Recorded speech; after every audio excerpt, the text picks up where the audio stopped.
Ölkədə Çin istehsallı avtomobillər artdıqca benzin və dizel mühərrikli maşın bazarına təsir edir. Artıq ənənəvi maşın bazarına əvvəlki axın yoxdur. Əməkdaşlarımız həftə sonu bazardakı mənzərəni müşahidə edib.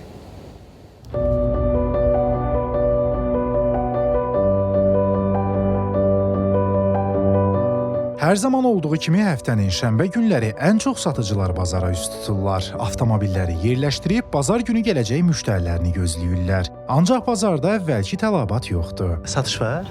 Yoxdur. Bu yedilar zatlar gəldi qardaş, bizim mal verimiz Allah hamd olsun getdi. Keçən dəfə 25 minə Santa Fe deyirəm, bir dənə də Zankan gəlib durub yanımda, o da 25 minə deyir.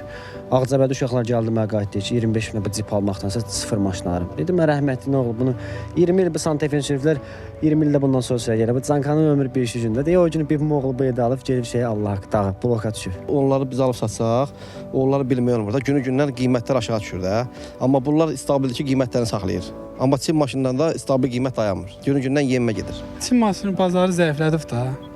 Belə bizim aldığımız maşınlarda qiyməti düşüb. Belə canımızla əlləşirik. Neçəyə satırsınız? Var qabaqlar satırdıq 20-yə, 21-ə. İndi 17, 18 belə. Elə olaraq aldığımız qiymətə veririk ki, pulumuz dirilsin. İndi mən də belə bu işin başını buraxasım elə. Çin maşını belə keyfiyyətlidir. Yox, pis deyil. Belə pis deyirlər, amma belə pisliyini görməmişəm, bir usta kimi.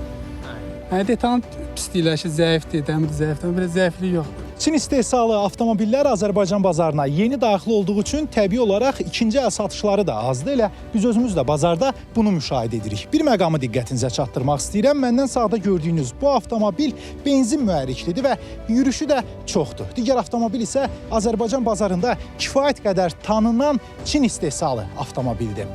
İnsanlar 26-27 min manat civarında ödənişi ili digərinə nisbətdə daha köhnə olan və yürüşü çox olan avtomobilə verməkdənsə həm komfort cəhətdən, həm dizayn cəhətdən, həm də sərfiyyatı az olduğu üçün Çin istehsalı avtomobil almağı üstün tuturlar. Bəs maraqlıdır, illər sonra Çin istehsalı avtomobillər ənənəvi avtomobillər kimi özünü doğruldacaqmı?